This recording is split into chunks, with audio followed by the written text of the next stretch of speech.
Put a tweet out about DeAndre Hopkins. He said, I thought I was going to be out on DeAndre Hopkins this year, but y'all are letting him fall into the 6th and 7th round of best ball leagues, and I can't help myself. Right here.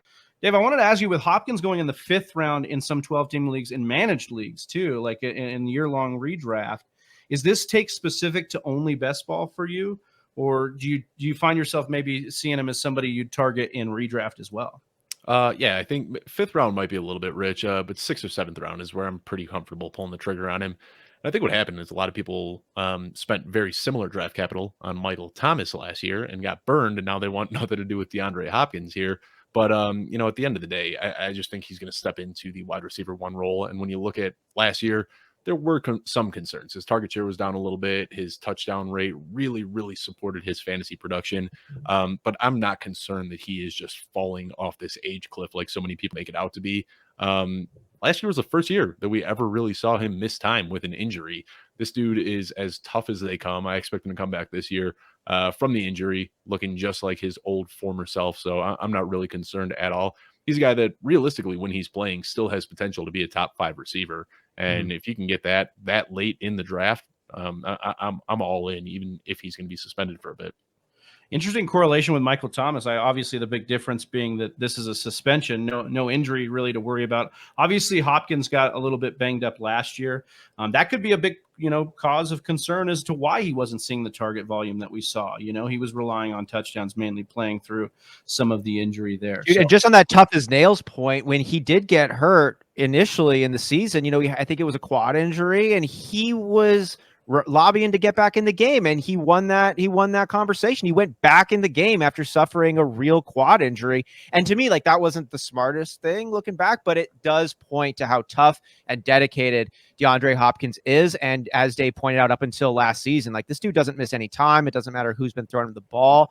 This dude is that dude. He's tough as nails. He didn't win any conversation. He just went in. He didn't have a conversation. There was no conversation. That was the truth. That's what Coach Cliff Kingsbury said. He was like, because they asked him, and he's like, Hopkins just kept going in and out of the game. I didn't know when he was going to go in the game or what his status was. So that's why it kind of messed up my game plan and what I was calling. Here's my concern, honestly, about Hopkins, and kind of reading some tea leaves. Hopkins is on about to be a free agent pretty soon. We don't have him locked up for too much longer. He is getting a little bit older, right? You have Hollywood coming in. Hollywood is going to be Kyler's number 1 weapon. He will go to him very often, very early, and they are going to build on that, right? My issue with taking usually, and when I draft a wide receiver, and because of either an injury or a suspension, and you're kind of banking on that second half production, if you're doing that, the best opportunity or the best chance and route is most likely right before they come back. You trade that person away while the hype is coming. Oh, he's only got 2 weeks left, because more oftentimes than not, it does not actually pan out the way you think it's going to when they come back, and their value actually declines. And I just say that specifically for this reason, because when he comes back, it isn't like it used to be. When Hopkins was his solo self, he was getting 28, 32% of the team's target share.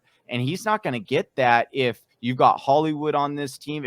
If Moore steps up and gets even a little bit more target market share than what he saw last year, I believe he only saw 8%. He should, as a early draft or early round draft pick, should increase that amount of targets as well. So I do think I have some concern, although I like you said, his value isn't where you have to take him right now in drafts isn't so terrible that you're like, oh, I'm really risking a high pick here. But I do think that there is a little bit of caution there. Right here. Hey, do you like mock drafts? We do too. You can come back every Monday and mock with us. Check out one of these videos and make sure you're liked and subscribed.